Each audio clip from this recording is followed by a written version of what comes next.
New campaign finance reports suggest Illinois could be headed toward some lopsided elections in November, and commercial air service in some smaller communities could be threatened under the Trump administration's latest budget proposal. From Capital News Illinois, it's Friday, July 17th. We'll talk about those stories and more on this edition of Capital Cast.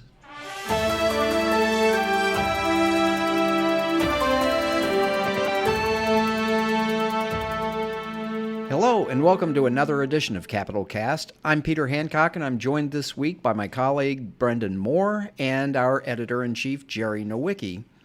Election season is in full swing. This November, Illinois voters will decide on races for governor, U.S. House and Senate, statewide elected offices, and a lot more. And of course, early in 2027, voters in Chicago will decide who will be their mayor for the next 4 years. In the absence of polling in a lot of these races, one way to get an idea of who's up and who's down is to look at their campaign finance numbers. That's not always a perfect indicator, but it often gives you some idea of what's going on. Brenden, you wrote about that this week. We just went through a deadline for quarterly reports to be filed. Based on what you wrote, it looks like most of the races this year aren't really all that competitive. Is that a fair way of summarizing it? Yeah, Peter, as you said, these reports are kind of a snapshot in time. They kind of give us an indicator of where things are at. And, we saw a lot of competitive races back in March in the primary for Congress and for Senate and obviously the Republican race for governor. But it's looking a lot less competitive in November. Just starting with the governor's race, we saw Governor J.B. Pritzker, who was a self-funder, spend $11 million, and that $7 million of that was on television and digital advertising, which is pretty common. Most campaigns spend most of their money on advertising, getting their message out. But on the other side, not really seeing a whole lot from Republican Darren Bailey. He did raise $1.33 million, but he pretty much burned through all of it, about $1.28 million in spending. His campaign would like to tout that about half of the money that he raised was from small dollar donors. But if you go into the expenditures, you'll see that he spent even more soliciting those donations. So he essentially lost money trying to raise all these small dollars. And another big tell there is that a lot of the big players, the big donors in Republican politics are staying on the sidelines. The largest donor for Bailey was Gary Rabine, who gave him $25,000. In today's politics, that's not a lot of money. And Bailey ended the quarter with only $127,000 in the bank. And kind of shockingly, that is less than independent candidate, third-party candidate Colin Corbett, who's a former Republican, who's kind of running in the center of this race. He loaned his campaign $500,000 a few weeks ago, so he ended the quarter with, I believe, about $400,000 in the bank, give or take $379,000. So the fact that an independent candidate has more money in the bank than the Republican nominee is quite a tell. Well, it sounds like the people who spend money on campaigns are not really looking at Darren Bailey as a blue chip stock, shall we say. That it's not a place to park your money or to make an investment in the future of Illinois politics. Yeah, that's pretty accurate. It's pretty clear that most don't view Illinois as being on the map in terms of potential flip opportunity for Republicans. It's obviously shaping up to be, looks like it'll be a good year for Democrats nationally. It usually is a pretty good year for the party out of power in midterms. Illinois already kind of leans blue, and the governor, as I said, has pretty much unlimited resources. So it is interesting though that because 4 years ago, Bailey did attract some big donors. Richard Uline in particular donated $12 million to Bailey's campaign, and even more to an outside super PAC that was basically anti Pritzker. But we're not seeing any of that action this time around. And I should also mention too that pretty much all the other statewide candidates, Republicans running for statewide office, raise little to no money. I think combined, in all the races for statewide office outside of the governor's race, the Republicans raised about maybe $100,000 between them. So we're not really looking at a competitive landscape in terms of governor or for say like attorney general or for secretary of state. The Democrats are favored heavily in all of these races, and it also extends down to the legislature. If you look at the accounts for all the four tops, so Speaker Welch, Senate President Harmon, and then leaders McCombie and Curran, the Democratic leaders have far more money than the Republicans, and that's just going to hurt Republicans in their efforts to try to scrape their way out of the superminority in the legislature. Well, we also have a U.S. Senate race in Illinois. Longtime Senator Dick Durbin is stepping down. Democrats have maybe a slim chance of capturing control of the U.S. Senate. Obviously, it doesn't look like Illinois is one of the Senate seats in play. Democrats don't really have to defend that. How is that race shaping up? It's been, since the primary, we had a very competitive primary where, 55 to $60 million was spent by the candidates and outside groups. Juliana Stratton obviously emerged from that Democratic primary, and she raised $1.1 million this last quarter, spent another $700,000, and has about $1.1 million on hand.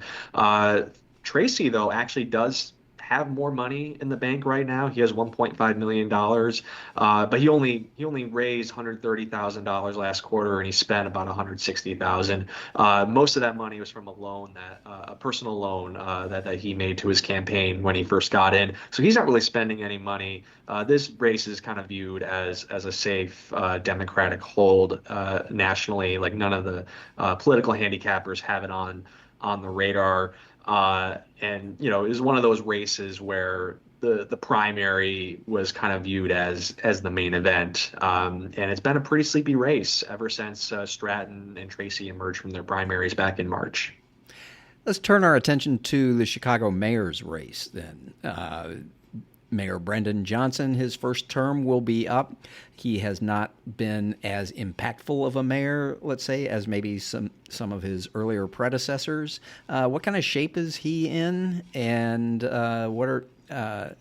who's lining up to challenge him? Yeah, Mayor Johnson is not in a position you want to be as an incumbent running for re-election.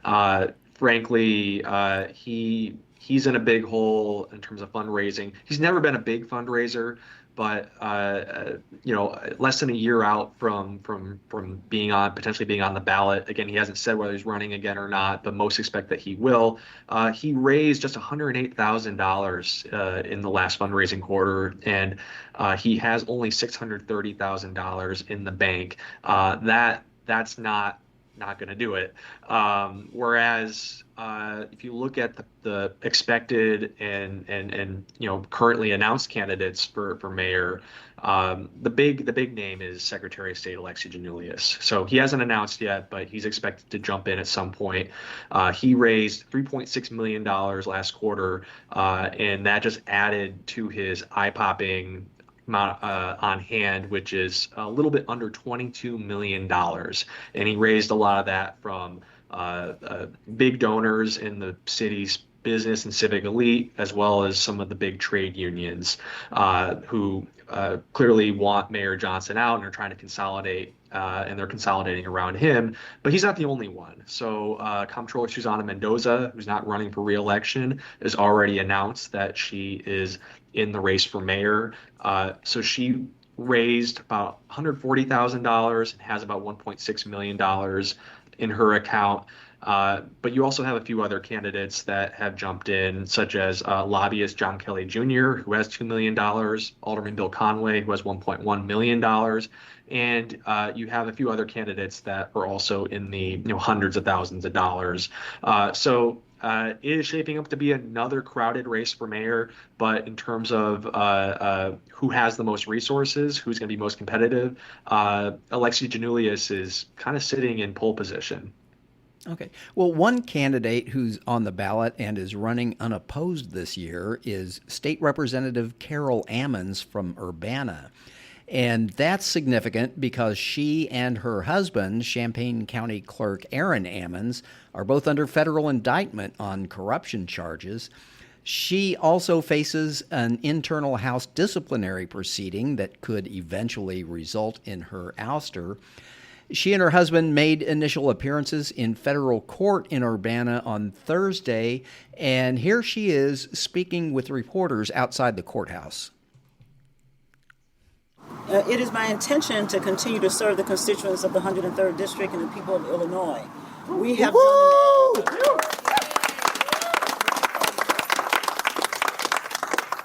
As I've said, my legislative record is very clear. I've been committed to our communities throughout the state of Illinois, and I look forward to continuing that process. So, to both of you, this is not unheard of in Illinois politics, where you have a candidate who is running while also under federal investigation or federal indictment.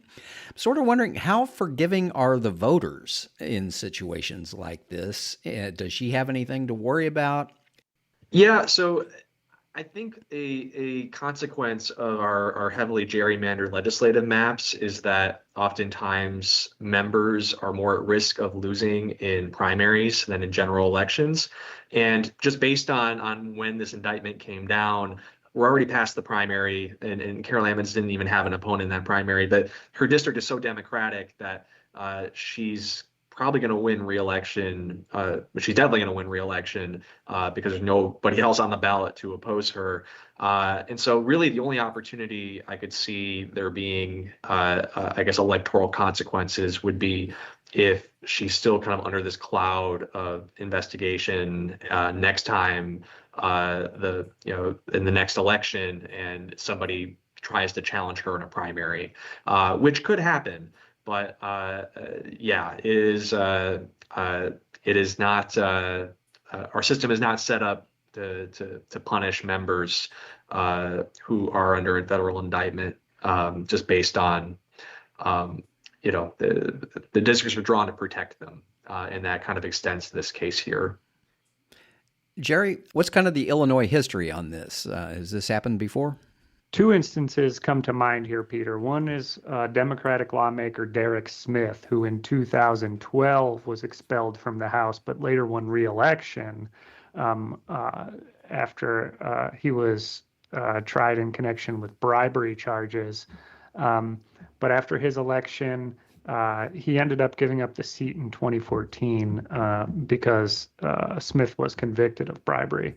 And then Emil Jones III is the other one, who is still a sitting state senator. Hannah Meisel, our colleague, has covered that pretty thoroughly, but he was charged with, he was indicted on corruption charges in 2022 and then won re-election 6 weeks later, running unopposed. But it was, I believe, in December 25 that he entered a deferred prosecution agreement after a bribery mistrial and, hasn't really paid an electoral price by any means. But he did agree to the deal with the feds that would avoid retrial and see 3 charges against him, including bribery, wire fraud, and lying to the FBI, dropped. So there are certainly, examples of people being charged and, not immediately giving up their seat and not immediately facing repercussions in elections. Okay. Well, in other news, 3 central and southern Illinois communities are worried about a proposed federal budget cut to a program that serves their local airports. Congress still has a way to go before it finalizes a budget for the fiscal year that starts on October 1st. But this is obviously causing concern in communities that would be affected. Jerry, what can you tell us about this program that's known as Essential Air Service and the cuts that are being proposed? Yeah, so right now it's full year funding is about $633 million. It essentially, the three airports in specific are Quincy, Decatur, and Marion. And then O'Hare Airport also gives service to 19 different destinations across the U.S. under the program. And it's essentially the federal government reimburses airlines for serving these airports that otherwise wouldn't be profitable for them to serve. So, Quincy, Decatur, Marion, they're saying, we'd lose a lot of traffic here, a lot of visitors, if the funding for this is cut. So out of $633 million that we spend nationwide, how much is going to these three airports in Illinois? It's about 18 million, about 6 million for each. And I don't recall if I said it, but the cut, it would cut that program by about 372 million in Trump's proposed budget. So basically cutting it in half.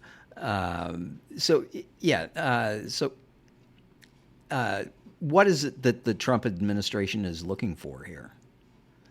Yeah, so Budget Director Russell Vought, he says the program is paying for, quote, half-empty flights from airports that were within easy commuting distance from each other, and spending is out of control for it. It's doubled since 2021, but Transportation Secretary Sean Duffy, as Ben Zielinski reported on our site, he said that he wants to see efficiencies built in rather than travel cuts to communities. But Ben spoke to Doug Kimmel at Veterans Airport in Marion in far southern Illinois, and Kimmel said, if it wasn't for our ability to maintain service currently with that federal subsidy, access to southern Illinois via the national or even international air transportation system would be a car ride from Missouri or Indiana to Tennessee, Indiana or Tennessee. And he said essentially, it'd be a big deal for Southern Illinois if that's cut. Yeah, Marion is located, for those who don't know, way down near the southern tip of Illinois, near Carbondale and Harrisburg and north of Cairo. They're actually closer to Memphis, Tennessee, I think, than they are to Chicago. So it's a hefty drive from Marion to any other major metropolitan air hub. Of course, a lot can happen in the federal budget process between now and then, so we'll see where that goes. All right, Peter. So I was going to take this opportunity to question you, flip the script a little bit, talk about the story you wrote this week, which I found entirely fascinating. You looked into the State Board of Education's new guidance for the use of AI in the classroom, and we'll talk about what that guidance is here shortly. But when you were scouring that 409-page document, one specific disclosure caught your eye. What is it that you saw there? Yeah, it was kind of funny. I was sitting there reading this report, and if you've ever read something written by education academics, you might know how dense the writing can be at times. These people the Pentagon doesn't hold a candle to some education researchers in terms of the jargon that they use in their writing. And I came across one particular sentence that, just really struck me. And you sort of joked, was that written by ChatGPT? Well, you go a few more pages down and turns out, yes, it partially was. I thought about pulling out some examples, but then, I remembered the old adage about people who live in glass houses, so I decided that might not be the best idea. But essentially, this report about is guidance for schools and districts about the adoption of artificial intelligence in the classroom was written in part with help from artificial intelligence, which, kind of struck us all as a little bit odd. Yeah, so I did notice, and I was interested in the expert you spoke to, that he noted that the use of AI was at least described and disclosed. So, who did you speak to, and in terms of the ethical side of this, and what were the disclosures that they said? How did they use it? Yeah, his name was Bill Curtin, and he's like the Illinois policy director for this national group called Teach Plus. It's both kind of a policy research group as well as advocacy group. And they were among the groups that were pushing for the Illinois State Board of Education to put out some guidance, which eventually came through legislation that was passed last year. He said it was actually good. He liked the fact that, at least ISB disclosed that they were doing it, and they were very thorough. They also emphasized the things that were generated by AI in the document were all double-checked and verified by actual humans. There's been this longstanding concern that AI is a tool that students can use for cheating. It can be used, you can have it write your essay exams for you, or your essay assignments, or your term papers.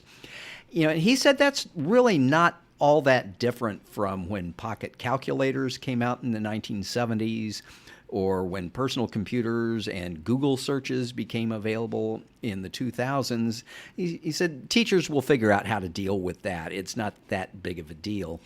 But he said what the bigger deal is how do schools go about, if teachers want to incorporate artificial intelligence in designing lesson plans, for example. What's the best way to go about making sure students understand X, Y, and Z? You can use artificial intelligence, and it will offer you some examples. So he said that's really the bigger policy issue because of the dangers that, these programs can give you bad information. They can give you false information. You can become too reliant on them. But they also, can be very helpful. And so basically, they wrote this document which doesn't really, it just kind of walks educators through the process of making a decision about whether or not you want to use it, and if so, how you're going to use it, maybe which of the various products out there on the market you might want to take a look at. Yeah, right. And I was going to say it's not curriculum, right? Like it's not a directive, or is it just sort of what's its scope? Yeah, and that's very typical of Illinois. We're very much a local-driven, local authority state. So it's not a mandate on local school districts or on individual schools. Rather, it's just guidelines about, if you want to explore this topic, if you want some advice or whatever, here are some things you might want to consider as you're going through the process. Here are some questions you might want to ask yourselves, that sort of thing. And we believe this will be updated, hopefully, with some more user-friendly language in the future. But generally, it's just guidance about how to make these decisions and what things need to be taken into consideration when school districts do that. So anyway, finally, I did want to spend a few minutes this week talking about a Chicago Tribune report that came out on Friday. Recently, House Speaker Emanuel Chris Welch effectively forced Democratic Representative Harry Benton to resign over sexual harassment allegations. The Tribune reported on Friday some additional information, both about former Representative Benton as well as Speaker Welch. What can you tell us about that report, and how significant is this reporting? What I found interesting about that Chicago Tribune report was that they spoke to actual two people who are, victims of some of the conduct that is alleged of Representative Benton. And one of the other main top lines here is that the first person who made some claims against Benton did so to Welch's top staff in 2023. So that was a major revelation here, that for years Benton has at least been accused of some conduct that, it was inappropriate and often in a sexual nature. So this staffer actually was also at one point a intern for Welch. And, peppered throughout the story is the fact that she doesn't believe her complaint was taken seriously. She did not receive support. And it wasn't just, one thing that Benton did. It was just this sustained conduct, sustained almost denigration of this staffer, as is alleged in the story. And the Tribune gave both the staffer and this lobbyist, who eventually experienced some conduct that led to Benton's resignation. They were both granted anonymity to tell their story because you don't want to have your name in the news for that type of thing. But there was a deep level of reporting corroborating some of the things they saw. So if she filed her initial complaint in 2023, Chris Welch didn't remove him from the caucus or strip him of committee assignments until 2026. This has been going on for some time, it would seem like. Any explanation about why Speaker Welch waited so long? Yeah, so that was one of the things in the story that was protocol followed, and it's maybe not, right? It didn't. There's definite proof and that she took it to top brass in Welch's office, and there was some level of back and forth between the parties saying, we'd encourage you to take this to the legislative inspector general, but the person who brought the complaint to the chief of staff did not do so at that point. And I would say that it was actually this instance earlier this year where Benton had made some comments of a sexual nature at a Chicago after party to this lobbyist, and the lobbyist didn't take it to the LIG either. It was Welch's office that took the complaint to the LIG after it, one way or another got back to him. So Speaker Welch's office has thoroughly defended its processes here in terms of bringing it to the Inspector General. They did so in the story. They did so to Jeremy and Rick. But, the story, I think, definitely shed some light on this thing that they're going to have to at least be a review, and the speaker's going to have to stand up and answer some questions in person as to why this happened the way it did. Brenden, what were your impressions of the story? Yeah, I again, very deeply reported. It was filled in a lot of gaps. Has not been a lot of transparency around this process. There's so many unanswered questions when Representative Benton got kicked out of the caucus, when he got stripped of his committees, and then when he eventually resigned. And there's still real questions as to whether or not the LIG report will ever be made public. So at the very least, this provides, if that doesn't happen, this provides at least some details about what led to Representative Benton's ouster, and perhaps most importantly, moving forward, the process that the Speaker's office utilized, and whether or not they acted properly back in 2023, and now perhaps it raises some questions about what changes might have to be made, because obviously Springfield has had a culture problem around these issues for a long time, and this is just evidence that even after Me Too, after some of the issues of Speaker Madigan in his handling of sexual harassment cases, that that did not end when Speaker Madigan left and Speaker Welch came in. Okay, well, we'll have to leave it at that for this edition of Capital Cast.